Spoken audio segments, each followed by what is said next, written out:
Hi, this is PatZi with a Z. Welcome to Joy on Paper Live. Today, my guest is Frank Anthony Polito, and we are going to be talking about his cozy mysteries with renovations, dogs, and a lot of other funny things. So I am so happy to welcome to Joy on Paper Live. It is so much fun. I get to see people now. Hi, Frank. Hello, so good to see you. Oh, it's great to see you. Well, uh, as you know, I love your books, and I remember when I got the first one, I said, oh boy, any book set in Detroit, I love it." So here we are with book one, which of course, well, you have a beta reader there, and I understand he works for Kibble, and of course that was Yes, he does. renovated to death, and so it's a cozy mystery, as they love to call them cozy mysteries, and it's cozy and it's also funny, and I thought it was very educational because I love renovations. I love any book about renovations because I've gone through a lot. um, I renovated a 400-year-old cottage in England, so I know about renovations. Oh, right. I remember you telling me about that. Wow, that was a major undertaking.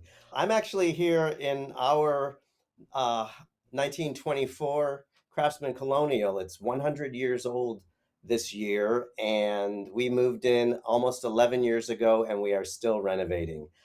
uh, I don't know why I ever thought we would have it finished anytime sooner, but we are still working on it. well, here is a picture of it with the background of Detroit. Yes, that is the house. That's what it looked like when we bought it. We've since put a new roof on. We don't have those pink shingles anymore. Sadly, when we moved in, the old-timey aluminum screen door had already been removed by the previous owners. I actually kind of liked it. I like things that are old and vintage, and the more original to the home, the better. Oh, I love screen doors. It is one of the most beautiful sounds in the world. That screen door, when summer would come after, of course, I was in northern Michigan, Upper Peninsula. So we knew it was springtime when the screen doors were put on. And that sound, that was a joy to my ears because when I slammed that, my mother said, "Yes, don't slam the door." But I know that exact sound you're talking about. There's nothing like it. I knew I was going to have a joyful spring and summer. Oh, I loved it. And of course, then we moved when I was in third grade. We moved to Detroit. The best thing for me was Tiger Stadium because my dad would take me to baseball games. You know, in those days, baseball games were played in the afternoons, in weekdays, and Yes, right and after school. I went to my first game, 4th grade, right after school. 4 o'clock p.m. it started, and you just spend the evening there. and then Tiger Stadium, and somewhere back there, just behind first base, we always sat just behind first base. We always sat behind third. I meant to have my Tigers hat on today, but I left it in the car. They're doing really well this year. They started out great, 5 wins, 0 losses. I think now the record's something like 18 wins and 13 losses. So they got a lot of new players. My partner Craig and I, we try to catch as many games as possible. We always go downtown for at least two or three in the summer. My folks are big Tigers fans, and we're actually taking a road trip to Chicago in August to see them play the Cubs at Wrigley Field because we've never, believe it or Oh, not, been to another stadium. Well, I take that back. We lived in New York. Craig and I lived in New York, and we went to Yankee Stadium and we went oh, to that's the, exciting. the Met Stadium, but we've never been to Wrigley Field, and we're really looking forward to it. That'll be fun. Well, Yeah. it is, as I said, renovations can be so much fun. Yeah. I always say, like, it sounds corny, but I always say that when you renovate your house and you do it yourself, you don't pay someone to do it for you. You actually like, I don't want to say intimate, but you you develop like this relationship with the house because you see every little nook, every little cranny, every crack, every piece of wood that I've renovated. Like you can see behind me, like This up here, this brown strip, that is a picture rail. You take little metal hooks and you hang them over the railing so that you can hang your pictures. You can see a picture right there. It's hanging on wire. That way you don't have to put nails into your plaster walls. And when we moved in, that railing was painted over. And I got, stripper and a scraper, and I got up there on a ladder and had to tape it all off. Like it took me probably a month to do the entire perimeter. But now I know that Oh, molding, and it looks the way that I wanted it to look. It looks like the way it did 100 years ago. And one of my big complaints about people who own old houses is they want to take the easy way out, just paint all the woodwork, uh, and they don't want to take the time to have it the way that it originally was intended to be. And I have a rule, and I say it right in Renovated to Death in the back of the book. I have renovation tips for DIYers, and rule number one is if you're going to do something, do it right. that's why I love that book so much, because it reminded me of my time in England. I bought a cottage, and inside, when I looked at it, I could see the bones of it, but they had acoustic tiles on the ceiling and gold foil wallpaper on the walls. And there were no fireplaces. Now, I saw the cottage and I saw the big chimneys, and I knew there had to be somewhere in there had to be a fireplace. I discovered in this 4-room cottage there were 4 fireplaces. They had covered them up, and they had wallpapered with, they thought they were being very American. And they put Mm. they put this gold and silver shiny wallpaper and acoustic tiles. So that's why I thought, and I loved that whole DIY giving ideas. So that one was Yeah. just my treat. It was a treat, that book. And then Oh, yes, book number two. This is Rehearsed to Death. And as I mentioned, my partner Craig, we lived in New York. We are both actors. That's where we met. We met in undergraduate drama school, and we moved to New York together to pursue careers as actors. We were in a theater company. I started actually writing plays, which is how I got started writing. And then I moved over more into having a writing background. I went to Carnegie Mellon School of Drama in Pittsburgh and got my master's degree in dramatic writing. And so I figured in the story of Renovated to Death, there's a couple, very much like Craig and I. One is a writer, one is an actor, and they renovate old houses. And when they're not renovating old houses in the wintertime in Detroit, because you don't want to be working on your house when it's cold outside and you can't open up the windows. They take a hiatus and they present a play at the local community theater, a play that the writer, his name is Peter, wrote, and the actor, his name is JP, he stars in. And then, of course, the director of the play ends up being strangled by a very long cashmere wool scarf that he likes to wear around his neck in a jaunty way all through rehearsals. So I got to use my theater background when I wrote this one. and I have to say that I put fantastic cover there because Kensington, who are of course your publishers, they make the most wonderful covers, and this one, this tops them all. I love this cover. Yeah, it's great. I mean, they actually hired a professional artist to design all of these covers. It wasn't just, some stock image they Oh found no, somewhere that they pieced together.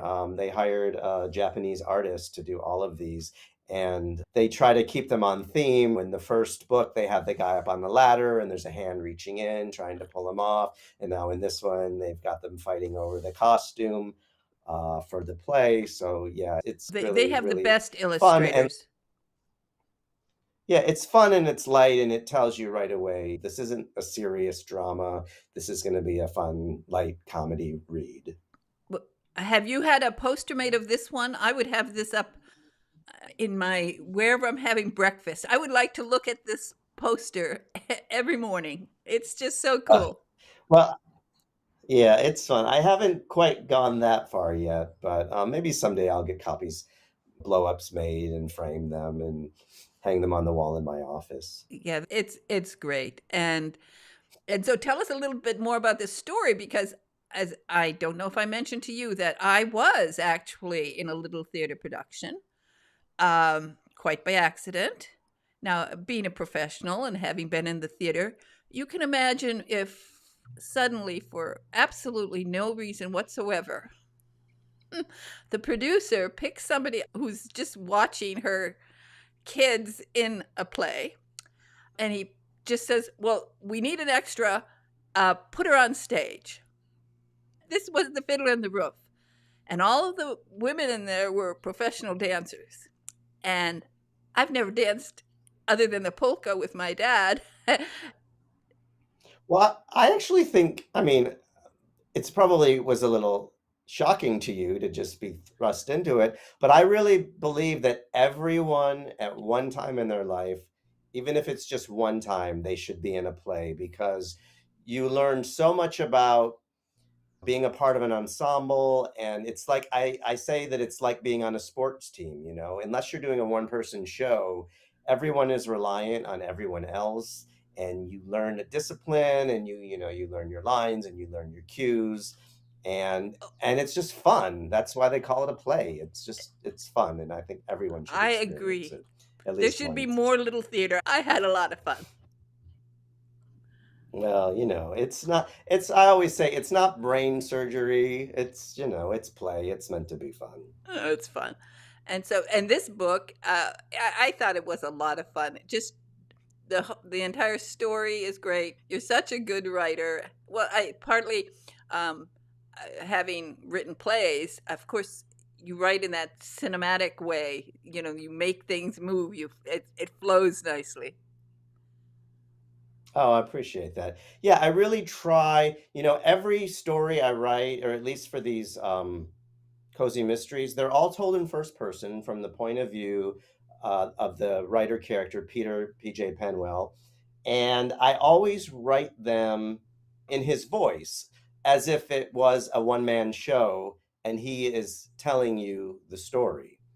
So I try to make them very action driven and very descriptive and very, you know, the way that someone, if I were him, would sit down and tell you the story of what happened to me. Well, you do. They're really fun. The books are really fun, and of course, what I like about them, in addition to just the story that you've built up a sort of a cast of characters. Tell us a few. So, what happens? Do you do character sheets? How do you style sheets? What do you do now? You know, when you're doing a play, of course, you have everything well organized like that. So, how do you do that? It is one of the challenges of writing a cozy mystery series because, you know, it's also fun because you get to revisit these characters in each different book, but then you have to remember as the author, like, what color eyes did you say they have? What color hair did you say they have? More importantly, how old are they, and do they age chronologically as the story goes on? When is their birthday? I do have a little cheat sheet that I write out so that I know when Peter's birthday is, I know when JP's birthday is, I know when their anniversary is, which on the day that they met. I know I also I have to, for my sanity, when I write my outline, I include the day of the week and the date that the chapter is taking place on. Even if I don't mention it in the story itself, I have to know as the writer so that I can keep track. And then I can say 2 weeks later, and then I know that it's 2 weeks later. But then I have this recurring cast of characters. I have the mayor and his wife. I have the next door neighbors, people who live on the block in Pleasant Woods where the story takes place. So I do create a sheet um, for any time that I mention something, some specific detail. There are also, you had mentioned there are dogs in these stories, Clyde and Oh, Jack. Clyde and Jack are our actual dogs. They're not only based on our actual dogs, but they are our actual dogs. Clyde is a Beagle Pit Bull. There he is. He's the one on the photo what my partner Craig is holding. Jack is a Parson Russell Terrier.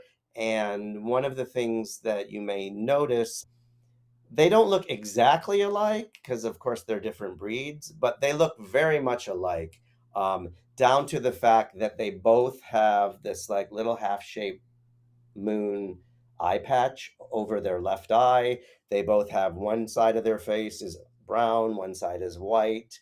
And so that was part of the reason we got Clyde first. And then when a couple years later, when we saw that Jack was up for adoption, my mother said, "Oh, look at this little dog. He looks just like Clyde." And then I don't want to say it was destiny, but we looked at a lot of other dogs when we were looking for a second dog, and none of them quite seemed like the right fit. And when we saw the picture of Jack, I just knew that he was the one. And so in the books, I've added Clyde and Jack. And in book one, Renovated to Death, I tell the story of Clyde's adoption, which is based on the story of our real life Clyde's adoption. And in book two, I tell the story of Jack's adoption. So it's nice to have, like this little subplot. So you're not constantly reading about murder, murder. Then you get a nice little subplot about adopting a dog.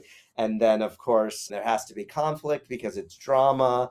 When we brought when we brought Jack home, Clyde was not so keen on having a second dog in the house, and that is real life. That really happened, and it took them about 2 weeks to warm up to each other. But now, like, I can't even imagine them not being together. So, how about in book number 3, which is coming out in August? And everybody, you can pre-order it Yes, now. yes, book three is Haunted to Death. It's a Halloween themed story. And what happens is Peter and JP, their TV show, has resumed filming. The TV show is called Domestic Partners in Crime. I'm sorry, Domestic Partners. And it airs on a network called HGTV, which is the home design television, based on HGTV, of course.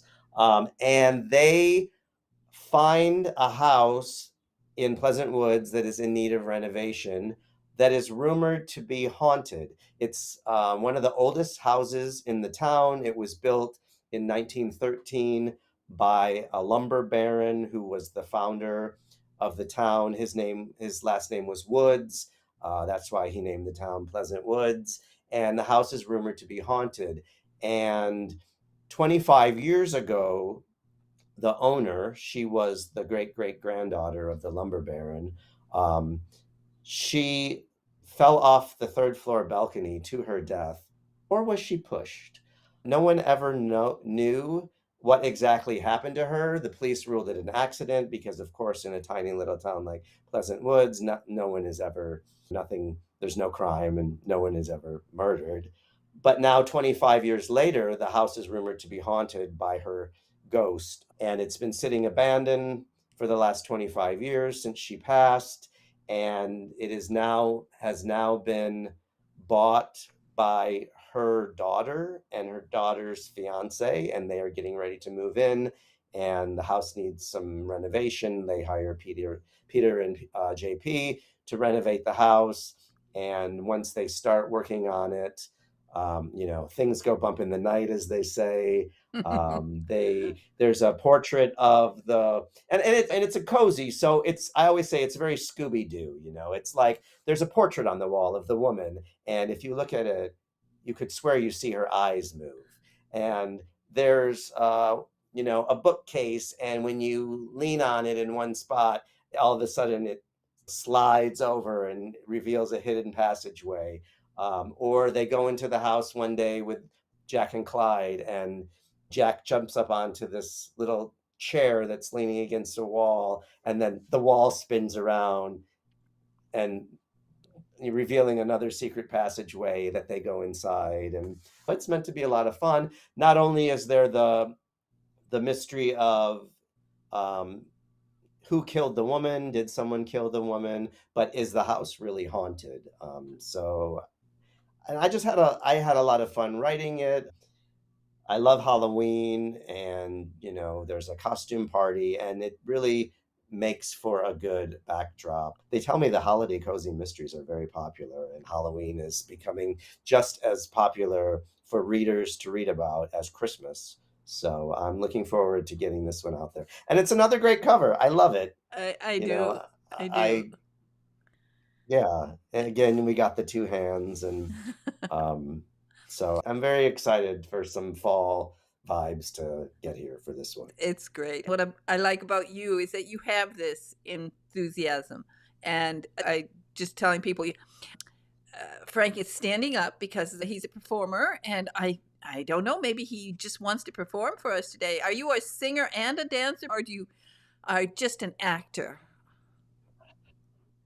I was a musical theater performer back in my day. I have my BFA, and so that means that I studied acting, and I did voice, and I did movement. I always considered myself a better dancer than a singer. Surprisingly, I think that I'm a better singer now. I do a lot of karaoke with my friends. I have a lot of karaoke scenes in my books because I write what I know. I do like to sing, but please don't ask me to right now because I don't think anybody would want to hear that. Um, What was your favorite role on stage? What was the favorite? Sadly, I didn't get to perform in many musicals. Musical theater is what inspired me to want to be a performer. But I did once play Will Parker in Oklahoma. Craig played Curly. We did a summer stock theater production in Fort Peck, Montana, which is in eastern Montana. We spent the summer there, the year we turned 21, and it was just Will Parker. He's a fun character. He's a little comic sidekick, singing, dancing, got to twirl a rope, wear cowboy boots, wear a cowboy hat, wear chaps. It was really, really a lot of fun. I always wanted to be a serious actor. I really do enjoy the comedy and the fun, and that's it. That's comes out in my writing. I cannot be serious. I don't know how I ever thought I could be. Well, it does come out in your writing, that fun that you have. Of course, if you want to, if you are ready to do a little Hamlet for the camera right now, we'd be happy to hear you. I did actually once play Benvolio in a production of Romeo and Juliet, but I don't really do Shakespeare. But my partner Craig actually is a classically trained Shakespearean actor. So if he were here right now, I would drag him in and have him do something to Well, be maybe for the his next question. interview in August on release date, we could do that. I can't make any promises, but I'll Okay. see. I want to tell all the viewers that it's wonderful. You can pre-order this book. It's available, online if you go and pre-order, and it's always nice to do a pre-order for an author. They really appreciate it, don't you?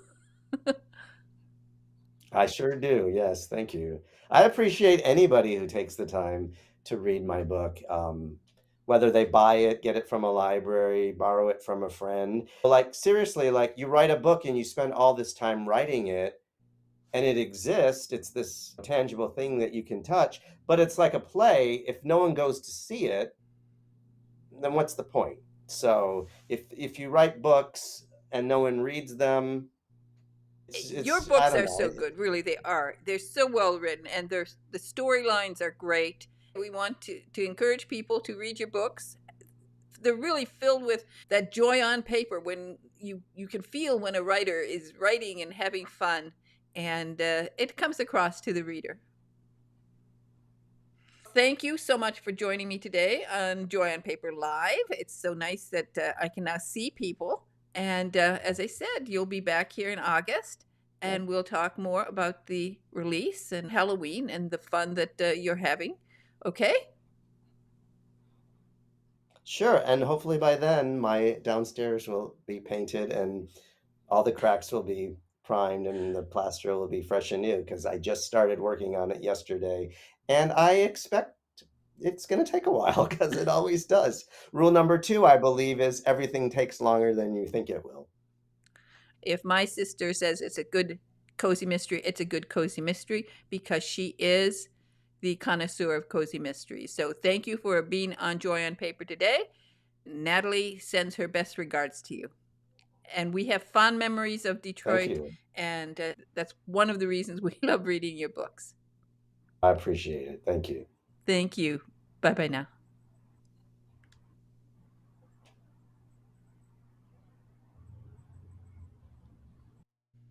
Well, that was fun. I so enjoy talking to Frank and the wonderful series. Now he's done up to book 3, and we will have him back in August to talk about Haunted to Death. But Renovated to Death is really funny. It's a DIY kind of story. I love renovations. And of course, the Little Theater is so much fun. And he really writes a, a very funny book. So it's just a great read. Domestic Partners in Crime. So again, I want to thank him for being on Joy on Paper. He's always a joy to talk about. And you can pre-order book 3, which will be coming out in time for Hollywood. Hollywood. Well, maybe a Hollywood. No, because I have been thinking, this is one of the things that happens to me when I read a book, a series particularly. I start seeing it. For me, this series is really great because it's set in Detroit, and I have so many fond memories of Detroit, and I just love the storylines in all the books. It's just so much fun, and I can see that this should be a series too. So I hope that he keeps writing books because there are lots of great stories that he can write about in Detroit. And anyway, so you can pre-order it, and it's called Haunted to Death, and I'll have him back in August. And meanwhile, if you could help me by subscribing and doing the thing that has to be done here on YouTube, which is just a wonderful opportunity that I'm having to help promote authors and their books so that you can get to know them. And, it's funny, during these really troubled times where AI is all over the place and we don't know who's real, what's real, is anything real anymore, it's nice to see the authors, the real authors, the ones who have a passion for writing, who have the joy of writing, and who just want to tell a great story and take a little bit of time in your day to, give you a good feeling about life. And so cozy mysteries are particularly fun, and the ones by Frank Anthony Polito are really great. So please subscribe, like. What you have to do is comment. I forgot, to say that again. Comment. Wow, everybody likes comments. So just say something nice, and also remember that I'm asking you to let me know what authors you want me to invite, because I'm always looking for new authors. And if I invite an author that you write me about, and you're the first one to recommend that author, I will invite you to come here on Joy on Paper Live. Again, just subscribe, like, comment, and share. Thank you.